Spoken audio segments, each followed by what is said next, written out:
समझ लीजिए कि मेरे पास कुछ संपत्ति है, मेरी प्रॉपर्टी है, मैं हिंदू हूं या मुसलमान हूं या ईसाई हूं या सिख हूं, मैं उसको चैरिटी में देना चाहता हूं, तो कौन उसको रोक सकता है? कोई नहीं रोक सकता। और इतिहास में तो ये बात आपके सामने रखना चाहता हूं कि there was a right of non Muslims also to make a waqf, और 1954 में और 1995 में जो प्रावधान लाया गया उसमें यह लिखा गया कि केवल मुसलमानों को वक्फ बना सकते हैं, कोई और नहीं बना सकता, प्रॉपर्टी नहीं दे सकता। और 2013 में जो संशोधन लाया गया, ये जो रोक थी वह खत्म हो गई। अब ये जो 2024 का अभी कानून बना है, उसमें वापस ये कहा गया कि केवल मुसलमान ही वक्फ दे सकते हैं। वो तो अलग बात है, मैं केवल छोटी सी बात रखना चाहता हूं। मैं as far as the 17th century, and I'll give you a judgment of the Madras High Court, which observed that it is common for the Hindu zamindars to have Muslims in their territories to make Muslim endowments. Similarly, in Arur Singh versus Badr Deen, Lahore High Court upheld the right of a Hindu to make waqf of his property for a Muslim graveyard.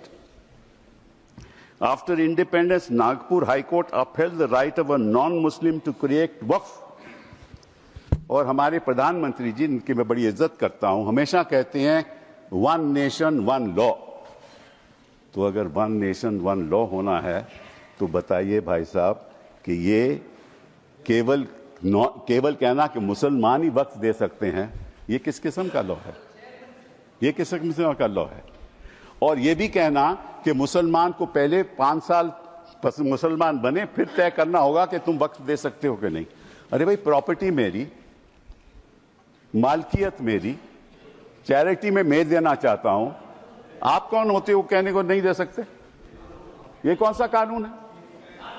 ये छोटी सी बात है, ये कौन सा कानून है?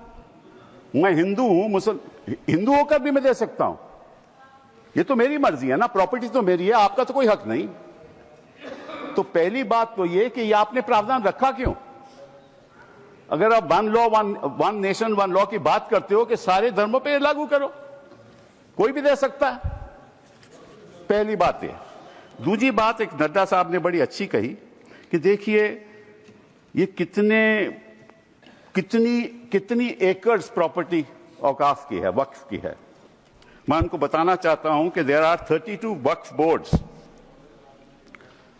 इन this country in different states merely supervise administration of waqf properties in their respective states. But, please note kar lijiye Nada ji, total area of Hindu religious institutions in Tamil Nadu, Andhra Pradesh and Telangana respectively is 4,47,000 in Tamil Nadu, 4,65,000 in Andhra, 87,000 in Telangana, 723 acres with Tirumala Tirupati Devasthanam, and thus it comes to 10 lakh acres only in 4 states.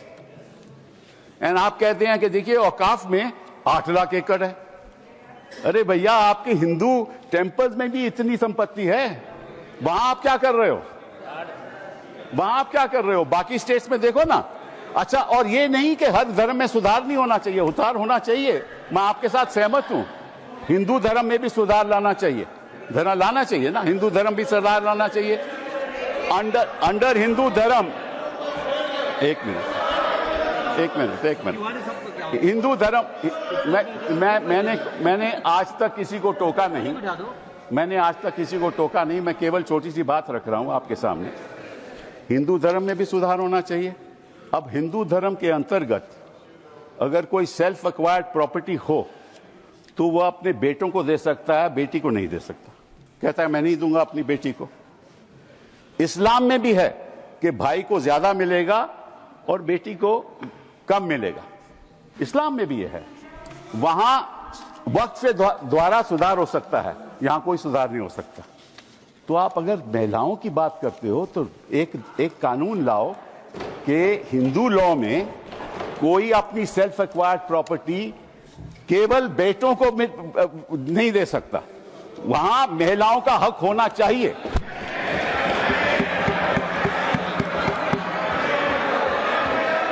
और आप हमें ये आश्वासन दो,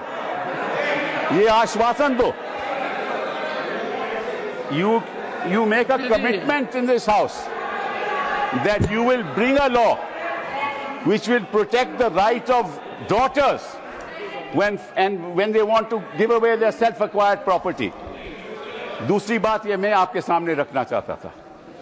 तीसरी बात मैं आपने सामने रखना चाहता हूं। आपने कहा, और ये बात आपको वैसे जाननी चाहिए, शायद मालूम नहीं आपको बताया या नहीं, लेकिन ये जो बोर्ड है ये एक स्टैट्यूटरी बोर्ड है, पहले भी था। इसमें कोई नॉमिनेट नहीं होता था। मैं आपको बताता हूं क्या वो स्टैट्यूटरी बोर्ड था। Most nominees were of the government, पहले भी। MPs are there, judges of Supreme Court, High Court, civil servants were there. And the chief executive officer of the board is a civil servant. Government can give directives to the board and even supersede it. Tribunal members are nominated by the government. ये तो पहली स्थिति थी। तो अगर सरकारी यहां नियुक्ति थी तो गलत कौन काम कर रहा था? आपने उसको क्यों सुपरसीड किया? सब नॉमिनी क्यों आपने रखवा लिए? अरे भैया, पहले भी तो स्टैट्यूटरी बोर्ड था, तो आपने प्रावधान क्यों लाया? ये अगर कोई गलती हो रही थी तो मुतवल्ली से हो रही थी। होता क्या था कि मुतवल्ली इसी वक्फ में अब डील कर लेता था और उसकी वजह से ये मिसमैनेजमेंट होती थी। आपको उसको ठीक करना चाहिए था। हम भी आपके साथ हैं। पहली बार मुझे याद है, आई थिंक इट वाज 1954, कि तमिलनाडु के ब्राह्मण ने एक कहा कि हमारे यहाँ मंदिरों में बड़ी गड़बड़ हो रही है, और उसकी वजह से 1954 एक्ट बना। तो गड़बड़ तो सब जगह होगी, आपकी सरकार में भी बड़ी गड़बड़ हो रही है, वो भी हो रही है, वो ठीक है, वो तो गड़बड़ तो होती है, गड़बड़ तो होती है। तो अब आपने क्या किया? अब बड़ी इंटरेस्टिंग बात है, आपने क्या किया? आपने कहा कि भैया अगर कोई, सर देखिए, आपने सबको 15-15, 20-20 मिनट दिए, मुझे 10 मिनट दे दीजिए, ज्यादा नहीं मांगता मैं, थोड़ा सा। सर कपिल जी, हम मुद्दे की बात कर रहे हैं, हम कोई पॉलिटिक्स की बात नहीं कर रहे। नड्डा जी ने कहा कि यहां कोई पॉलिटिक्स की बात नहीं हो रही, क्योंकि देश के भविष्य का सवाल है। Sir therefore the other thing I want to say कि पहले क्या होता था कि ये जो वक्फ प्रॉपर्टी पे इंक्रोचमेंट होती थी, अनऑथराइज्ड इंक्रोचमेंट होती थी, लोगों की अनऑथराइज्ड इंक्रोचमेंट, और सरकार भी इस पे कब्जा कर लेती थी। इसलिए जो लिमिटेशन प्रोविजन लाया गया, उसमें यह रखा गया कि जो 12 साल का लिमिटेशन ऑर्डिनरी लॉ में है वो नहीं है। किसी ने गलत तरीके से वक्फ प्रॉपर्टी का कब्जा कर लिया, तो अगर लिमिटेशन की बात आएगी तो 12 साल के बाद वो उसको चैलेंज नहीं कर सकता। आपने वो वापस लिमिटेशन ले आए, मतलब कि उनका अनऑथराइज्ड कब्जा कायम रहेगा। तो ये तो आप इंक्रोचमेंट्स का साथ दे रहे हो, इंक्रोचर्स का साथ दे रहे हो। मतलब कि जो वक्फ प्रॉपर्टी में गलत कब्जा हुआ है वो कब्जा वैसे ही रहेगा, क्योंकि 12 साल बीत जाएंगे। ये किस किस्म का प्रावधान आप लाए हो? आप प्रोटेक्ट कर रहे हो वक्फ प्रॉपर्टी को कि इंक्रोचमेंट्स को प्रोटेक्ट कर रहे हो? फिर साथ साथ में आपने ये कह दिया कि district magistrate has the full power to decide as to whether it is work property or not. This is what you have said. Now, what inquiry will the district magistrate have in that case? He will decide on his own, and his decision is final. You were talking about Article 21 of the Constitution and said कि ये जो वक्फ जो council है, इनका decision कैसे final हो सकता है, वक्फ बोर्ड का डिसीजन कैसे फाइनल हो सकता है, ये तो चैलेंज ही नहीं हो सकता in a civil court. Which decision of the district magistrate will you challenge in a civil court? You have said in this law that the decision of the district magistrate is final. And when he decides that this property is not waqf property, that cannot be challenged till he gives a final decision. So you can't deal with that property. You give finality to it. और वो जो आपने रखी है बात कि ये जो इंडाउमेंट्स हैं, ये जो वक्फ है, इसकी जो ट्राइब्यूनल की डिसीजन है, ये फाइनल रहता है। ये आपने कहा ना। नो, अगर वो वक्फ ट्राइब्यूनल का डिसीजन फाइनल रहता है तो सिविल कोर्ट को तो कोई हक नहीं उसको चैलेंज करने के लिए। यही बात हिंदू इंडाउमेंट्स एक्ट में है। हिंदू इंडाउमेंट्स एक्ट में जो उनका मैनेजमेंट है उसका डिसीजन फाइनल है। Thank you Kapil. तो अगर हिंदू इंडाउमेंट्स का डिसीजन फाइनल है वो तो आपको कोई आपत्ति नहीं, यहां ट्राइब्यूनल का डिसीजन फाइनल है तो आपको आपत्ति है। Thank you Kapil ji. ये है sir, thank you sir. Sir last one Shri 1 second sir, last 10 minutes sir, last sir, okay last sir, the only, देखिए ऐसा है 2014 के बाद आपके पास टाइम बचा ही नहीं है संजय जी।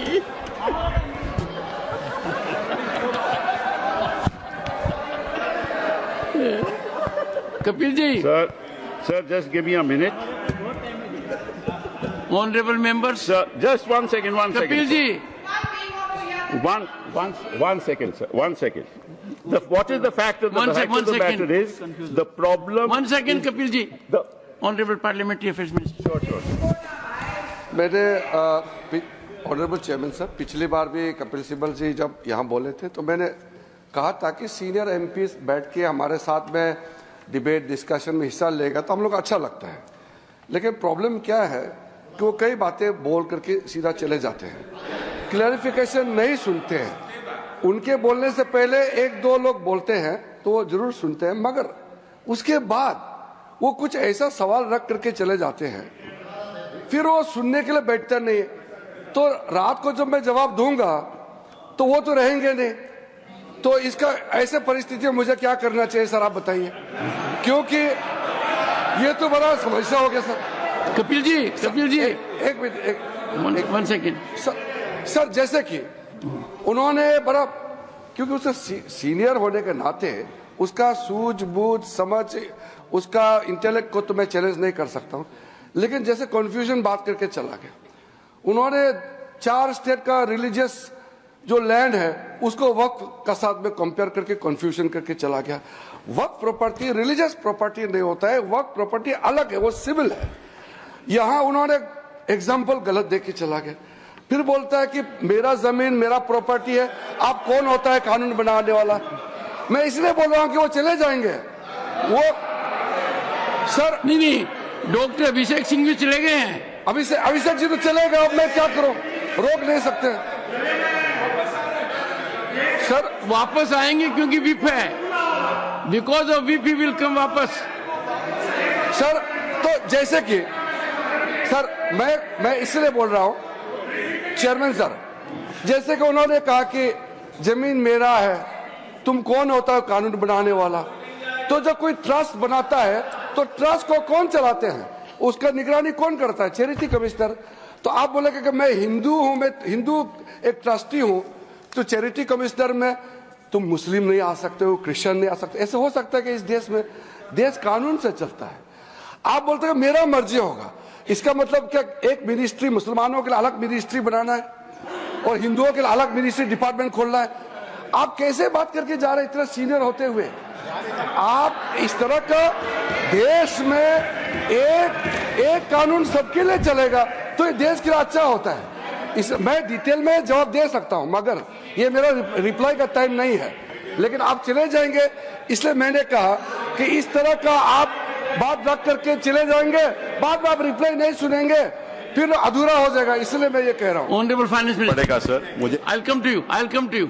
मैं भी बीच में एक बार बोलूंगा। I will come to you honourable finance minister. Sir, I'm very sympathetic to Minority Affairs Minister, sir. Every time when finance-related matters also, I face this situation when I stand up to answer earnestly with all the questions being posed to me. Concerned members are never there. So at least he had the courage to stand up and seek your permission to say. But there were 1 or 2 points on which I want to just give as much of clarification. As much as Minority Affairs Minister says, we are talking to a senior, very senior legal luminary. So I'll humbly submit my facts. If I heard him right, Honorable Member, in Tamil Nadu or in Andhra, and he also took the name of the Tirumala Tirupati Devasthanam. In all this, the HR&CE is with the government. Government appointed people monitor it, they execute it, they run it. Second, Tirumala Tirupati Devasthanam, the executive officer, is appointed by the government of Andhra Pradesh. The endowment board has people who are appointed by the government of Andhra Pradesh, and the entire system is completely under the government of Andhra Pradesh, sir. So it is not as if Hindus are not being touched at all, only Muslims are. No. There is a huge, in fact, it has led to a lot of feeling that Hindu pilgrims have started feeling that only our temples are being completely controlled by government and government-appointed men. And it is leading to a lot of confusion among the Hindu pilgrims also. It's a matter of concern for all religion. So it is I'm responding to the honorable member who spoke. Anybody who has a comment to make on what I've said are welcome to seek the time from the chair rather than shout me down. And therefore, when I put the facts before, because he did refer to the southern states, the Hindu temples, and also took the name of TTD, the fact is this, sir. Kapilji. Now, Kapilji.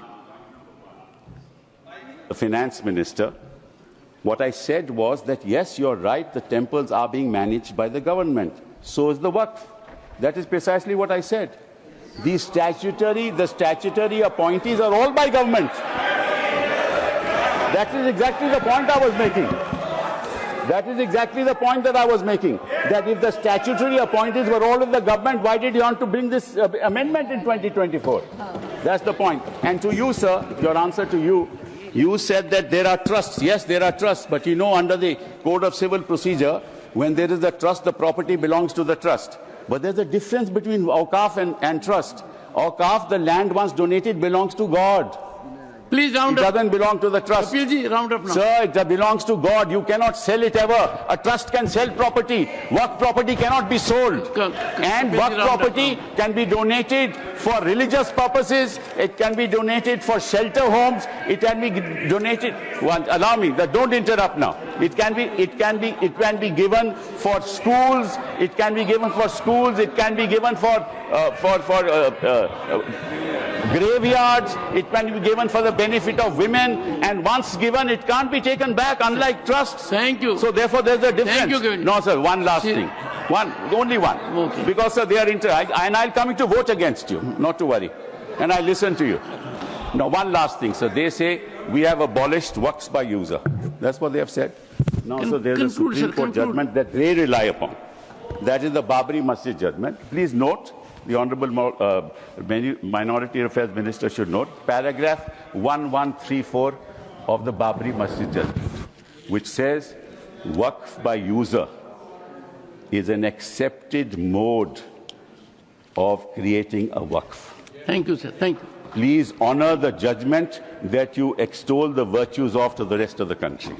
Honour that judgment. And it says, Waqf by user is a matter of evidence. And in fact, Waqf by user is established pursuant to the board, that is the board, statutory board, sending out special people who are assessors as to whether, in fact, this is an actual Waqf or not. Thank you, Kapilji. And these are specialists. Thank you. He must know, he's the minister, he must know the facts before he makes a statement.